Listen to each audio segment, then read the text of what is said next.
Thank you. So a big welcome. This is our first Tech Leader Chat of 2023. We're very excited to be kicking off with Ian, who I'll introduce in a moment.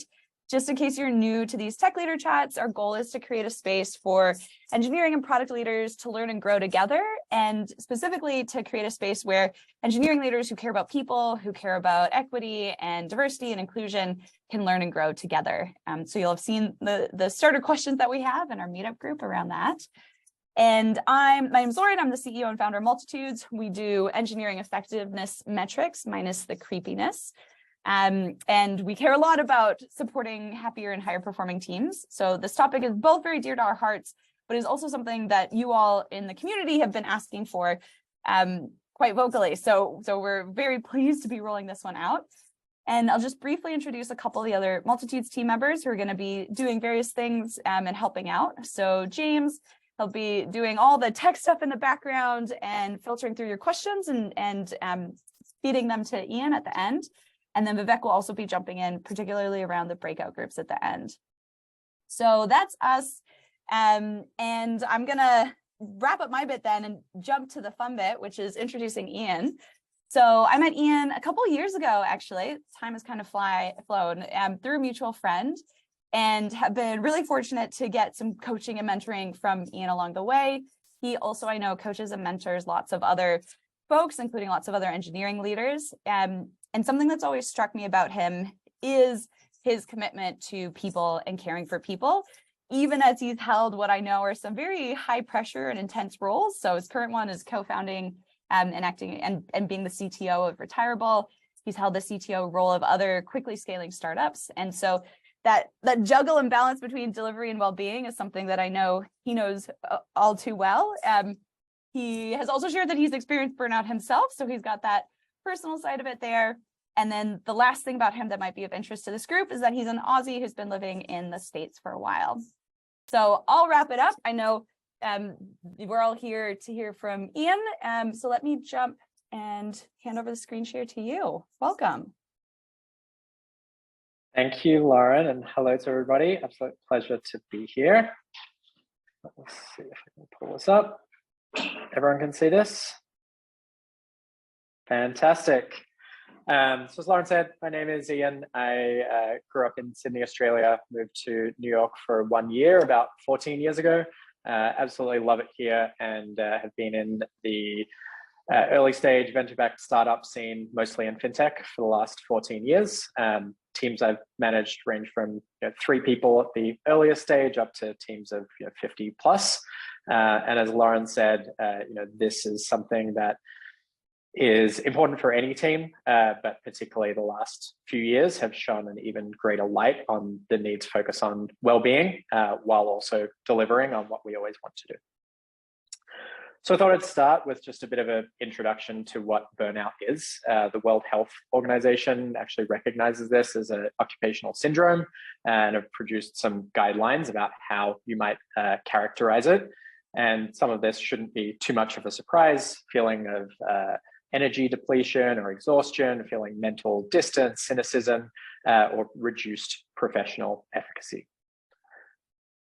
Here are some indicators that you or your team members might be burned out. Splits into the emotional and the physical. There's this not feeling connected, being lonely, wanting to give up, but also manifests as physical symptoms.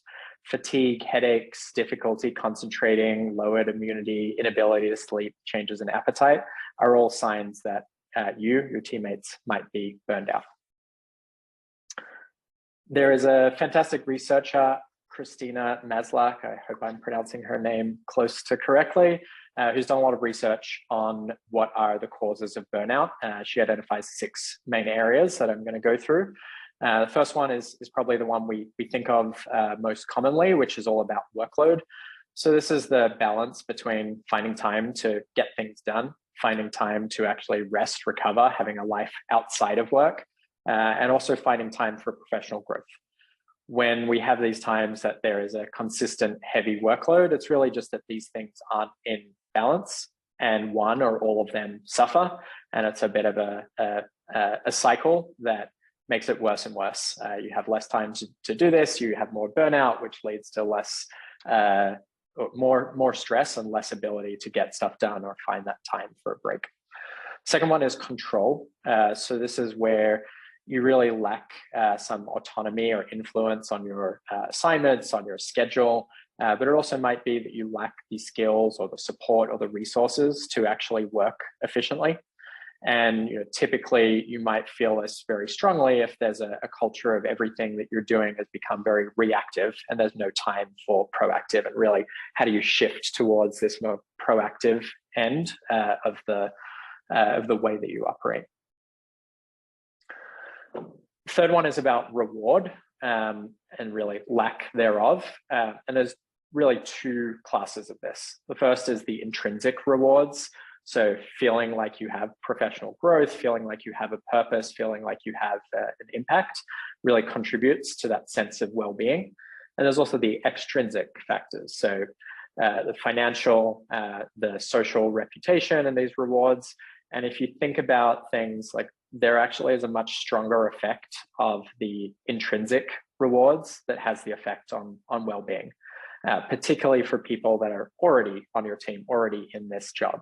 So solving the intrinsic ones is actually much more important than the extrinsic, often harder to do. Community, I think this is the one that in our semi-remote or fully remote lives, we've really seen the effects of this. So not having that social support structure, not having trusted relationships at work are some of the strongest predictions of exhaustion. And this is not just for extroverts, this is for anyone across that spectrum. There's some obvious ones which would signal some much more serious cultural problems in your workplace. Bullying, feeling of being undermined, being micromanaged, feeling isolated or unsupported. Very clear that this would lead to those feelings of burnout. Fairness. So we all want to feel like we're treated equitably. We want clarity on what is expected of us. If you are always worrying about if you're doing the right thing in the right way and you don't have any sense of if you're doing things correctly, you're really not going to feel connected to your job. You're going to feel some of these extra stresses. Fairness is really in comparison to my peers. So do I have a similar workload? Am I being rewarded similarly? Am I being supported to the same level of my peers? If not, that's a strong cause of stress and uncertainty. And finally, values. So we know that engagement to our jobs is going to be much higher when our own personal values match those of what our job and our company, our teams share as values. These ones can bring considerable stress and very, very hard to solve if there is a mismatch. So knowing some of the stresses of what causes burnout, how do we deliver at high quality? And as engineering leaders, as product leaders, as team members, it's our responsibility to have our teams perform at their best consistently and over the long term. And I want to point out that burnout isn't something that can be entirely eliminated. You're going to have shades of burnout at various stages of each individual's time at the company, at the company's cycles as that goes up and down. And it's your role as the leader of the team to continuously and actively manage making sure that your team is performing at their best. So this one's going to be funny for my coworkers who are going to look at this because they would know that I have not much interest in elite sports like they do. But I like to think a lot about, think of like an NBA team or the All Blacks, since we have a lot of New Zealanders on the call. And the front office of these teams, there's a few different roles. There's the coach. They are responsible for the strategy, for the vision, for the culture, for the game day decisions, for a lot of the decision making. Behind the scenes, there's also often a general manager, responsible for the personnel decisions, for the structure. And then there's usually a much larger team of trainers across different disciplines. Think of the physiotherapists, think of the sports psychologists. Really, these are the folks that are responsible for well-being, making sure people are prepared for that game day and that they can last the whole season. If you think about what are the principles that a front office is trying to do, they're going to want to enforce the basics. They're going to want to make sure expectations are set clearly, that there's this framework for excellency. We want to win that championship, and also insulating people from a whole lot of decisions that they might not need to make so that they can do their job in the right way. And they should really be thinking about investing in this championship winning team. And the caveat here is that you've got teams that might just be wanting to win the championship this year, but also teams that might be in a rebuilding phase and are thinking about how do we win this championship over the long term? How do we get to a point where we're succeeding, even if we're not a playoff team this year? And lastly, like the role of the front office is in a way to stay out of the way. You've created the system, the structure, the culture so that your stars, your athletes can actually be great. They can shine, they can do what they do best. So what does it mean to be a general manager in the context of us as engineering and product leaders? I like to think of it as what are the heartbeats that act as your team's training schedule? So these are the markers throughout the week, throughout the month, that your team members really use to kind of know how they're progressing. And your duty is to control that time, to control that focus. So on that little screenshot there, that is one of my engineers' calendars for, I think, 2 weeks from now or a month from now. And you can see some of these rituals that we have as a team on his calendar. That is kind of our operating system for what works for our team. And so some of the interventions that you can consider for your team are things that you've probably seen elsewhere in various agile practices and lean startup ways of doing things. But it's really important to think about using the right intervention for what it's trying to solve.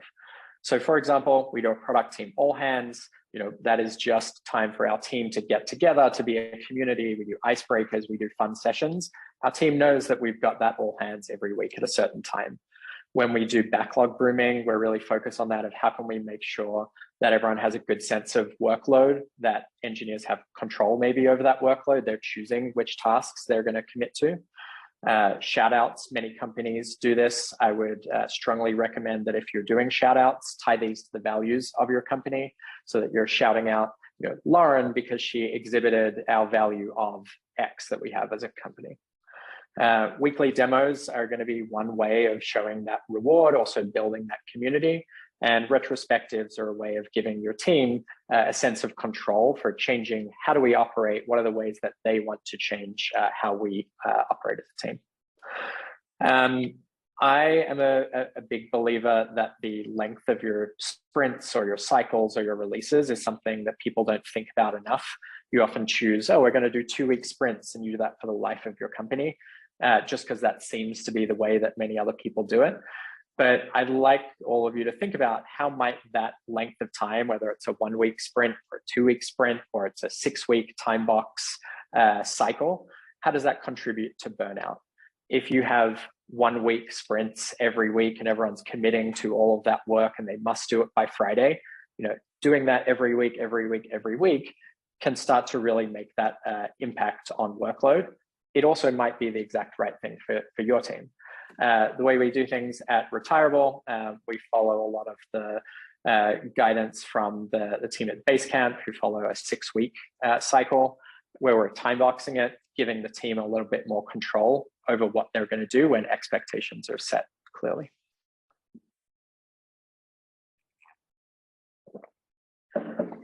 Speaking of expectations, that is now your role as the coach. Coach's role is to really set that playing style, that vision, that strategy. You can't reinforce this enough. Repeat your values, repeat your team vision in a written way, in a verbal way, and make sure that expectations are set at the company level, at the team level, at the individual level. Some of the interventions that I would suggest to consider: being really clear about your company's mission and vision. Maybe you're not in control of that, so you could think about it, your team mission and identity. what is your team's purpose? Let's put that on paper. Let's really talk about that and define that so that we can align individual values to the team values, to the company values. Have the measures of success for the team, maybe for an individual sprint, for an individual about their performance, really clearly articulated so that they feel that they can be measured fairly. Product vision, principles and pillars are the same thing for maybe a more product-oriented role. I've talked a lot about documentation. This is probably the best thing that you can do in both an asynchronous culture, remote culture, but also you're investing in your future team. A new starter doesn't rely on the 2 years worth of all hands where they've heard these things repeated. They can go to a handbook or they can go to one place and they can have the same access to the things that your current team does. This one, where possible, like how can you as the coach distribute decision-making ability to the edge? Think about the sports team again. LeBron James is going to be making decisions about which plays to call. The coach might be setting some of the overall offensive strategy. And then finally, what is your role as this trainer? How can you create this high performance culture of feedback so that your team is prepped, they're at a healthy level? If there are injuries, if there is burnout, that there are systems and processes for recovering from that. At Retirable, we have a little Slack bot that does a daily well-being check-in. It's just a red, green, yellow, and it just says, how are you feeling? And you'll get a yellow, I didn't sleep well so last night, or red, maybe someone doesn't say why, but it's a good cue for a manager, even for colleagues, to know how to interact with someone. And it's a good long-term way of checking in if there are signals that maybe you can help out with someone's well-being. We do one-on-ones. Skip levels are a great way of checking in with people that are you're not directly managing. Similarly with engagement surveys and pulse checks. All of these things are part of a program of making sure that how your team is operating. Again, to use the sports analogy, this is why like athletes at the end of a game, they have someone that is helping them with their recovery, with checking in with injuries, with constantly measuring their well-being. Blameless culture, highly recommend you read up on this. This is a big factor in psychological safety. We know that you're going to make mistakes, but if someone makes a mistake, it's because they're human. It's because the system failed them in a way. There wasn't enough training. There wasn't something that was a backstop there. And it puts the ownership on the whole team to help prevent mistakes. And finally, think about how pairing and collaboration can both foster some of that community aspect. It can help reinforce fairness and values. It's a great thing that makes sure this workload is really shared. And so finally, just a note of where should you start? Start by asking. Start by finding out where you and your team need the most work. You could run an anonymous survey. You could do a little listening tour with one-on-ones and skip levels. I guarantee you, if you don't have a burnout problem and you run one of these things, you'll realize that there is some level of burnout that you're in your control to improve. And if you do think you have burnout, this will help you focus on where the lowest hanging fruit or the highest expected impact of changes that you can implement incrementally just to see how they're working. And finally, over the long term, you really want to invest in resiliency. So what can you do to create that culture that when burnout occurs, people are aware of it themselves, managers are aware of it, colleagues are aware of it, and people have some of the tools and frameworks to be able to handle it themselves. So I know that was a lot, but I wanted to make sure we have plenty of time for questions. So thank you very much. And I look forward to hopefully seeing what I can answer.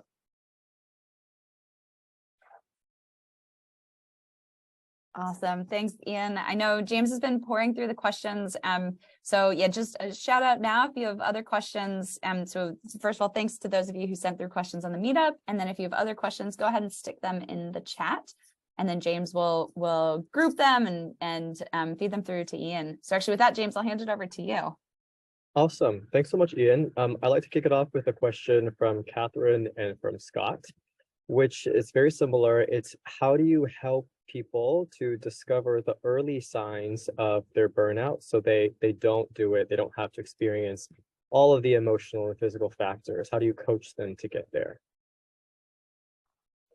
Yeah, so I think like the same way to continue this trainer's metaphor, the same way that you're going in for this constant health checks, you as a manager should be doing that in your one-on-ones. It can be as simple as the daily public check-in like we had, which is the stoplight one. Should definitely be something that in your one-on-ones, you just check in with people. How are you feeling this week? What's going on? What's your level at? Some people can even just, people have trouble talking about it.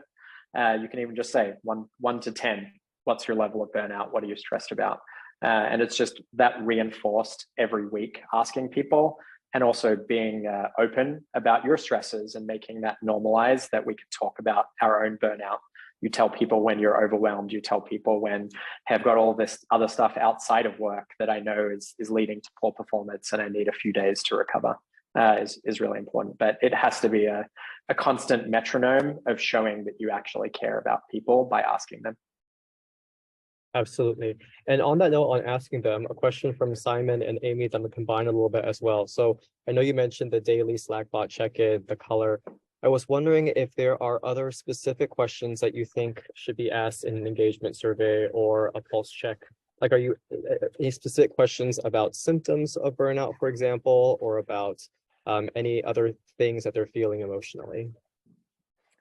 Yeah, I think a great place to start, and it's something I will be implementing after doing a little bit more research here, is starting with those 6 causes of burnout, right? Create a very quick survey and says, how do you feel about your workload? Do you have enough time after work to recover and see friends? How do you feel about your balance of professional development? That's just for the workload one. You could ask the same thing for the values, the community, the rewards, to really get an answer across the team of where people are feeling. You could ask those exact same questions directly in your one-on-ones as well. That makes a lot of sense. I want to go back to one thing you mentioned about the sprints and the shorter sprints potentially being a little bit more fatigue driving. I was wondering if what was the impact that you saw going from shorter sprints to longer sprints, so from a 1 week to a 6 week cycle? Yeah, great question. So I think we've all probably been on teams where 1 or 2 week sprints, and Friday it's this mad rush to get into something, and then you maybe haven't finished something and you feel, should I either work over the weekend? And it would be helpful if managers were able to detect when people are submitting pull requests out of work hours. Shout out Multitudes. But there's that feeling where that constantly happens, sprint after sprint, week after week, that it can feel like this, this march of consistently slipping. You feel like you're losing control. Where what we do, we have 6 week time boxes, and then we have a week afterwards, which is our cool down period. And the team in that week is going to maybe focus on some tech debt, maybe do some things for whatever they want to pick from the board. It's really their time to recover. But we set up our 6 weeks where at the end of that 6 weeks, no matter what, it's ready to go and they can move on to the next thing. It's also giving some of that control to the team to manage the scope. It isn't this laundry list of things that must be done in this contract. In my experience, I haven't been able to get that mode of work to work for my teams. But I have found that giving some of that control, giving some of that innovation, collaboration, putting the team in charge of achieving that goal, it needs that clear measure of success for what we're trying to achieve in a cycle. But you'll be surprised at how high performing your teams can be when you give them the tools and get out of the way with clear expectations. That makes a lot of sense. I want to combine a question from Penelope with a question that we got online, which is talk a little bit more about burnout in a growing team, a team that's getting bigger or already quite large. Are there any special techniques there or activities that you found to be more effective? Yeah, this one often involves managing up and across. So you need to, when your team is growing, you need to be investing even more in culture, right? Bringing the new people into your current culture, educating them, sharing that context, also creating space so that they can add to your culture. That's one of the best things about a growing team, is you have new voices, new experiences to add to the group. But it's also about setting the expectations with managing up, managing across with the rest of the organization to say, hey, we are going to continue to deliver, but because we're in this phase of maybe getting out of a burnout phase after a rough period, or onboarding a whole lot of new employees, that here is what we're able to commit to, and it might be less than what we were able to do before, and here's why, and sharing that. Great. And then a last question: what happens about control outside of the team? So if the team believes that a project's headed in the wrong direction, how do you facilitate that collaboration outside the team with folks who are end users? Wow, you ended with the toughest question. I think first it comes to creating that culture where every employee feels that they have the space to kind of talk to someone about, hey, this project is going off track, or I don't understand how this relates to our goals. It is one of the reasons I really like that 6-week cadence, because you can commit to an area that's important for the business for 6 weeks, but that you might get it wrong sometimes, and there might be actually a different focus area that's important, or it might not be something that we can do in 6 weeks. It gives you that longer heartbeat of 6 weeks at the company for you to reevaluate things. So when that 6 weeks is up, it's up, we're going to focus on something else. It gives you a choice: do we keep working on this, knowing that we weren't able to ship as much value, or there's still more value there, or to say, we made a bet, it didn't pay off. That's product development, where estimations are really tough, where we make the wrong decisions, where the market changes quickly around us. That's just a normal part of engineering and product management. So making sure that you've got those touch points along the way to actually stop doing something and decide, are we going to reinvest in this? Not just because it was a decision we made months ago and we have to stick with because someone committed to something on a piece of paper. Great. Awesome. Thank you so much. That was super insightful, Ian. And now we're going to shift to the second part of our Tech Leader Chat, which is something that's it's really exciting and really enriching for everyone. We're going to be sorted into a few breakout groups. So I'm going to go ahead and drop the prompts in the chat box. And I might, just while you're doing that, James, I'll just do a closeout because we're about to turn off the recording. So for those watching this in the future, thanks so much for joining. We would, there's a Slack community that we have that people are welcome to join. So we'll share details of that when we send this out. It's a place for people to continue the conversation if they want to. And then we will send out a survey at the end of this too. And that's a chance for you all to weigh in around what topics you want to hear us cover next. So this topic came from past surveys. And one of the exciting things about the small groups is that Ian is going to stick around. So some of you, the randomization algorithm will decide who, but some of you will get to keep chatting with Ian in particular. So yes, we will be randomly splitting you up into groups. We'll aim for about 4 to 5 people. We'll give you some time to discuss. Well, and actually, let me just pause. And this is a good point where we can turn off the recording. So thanks to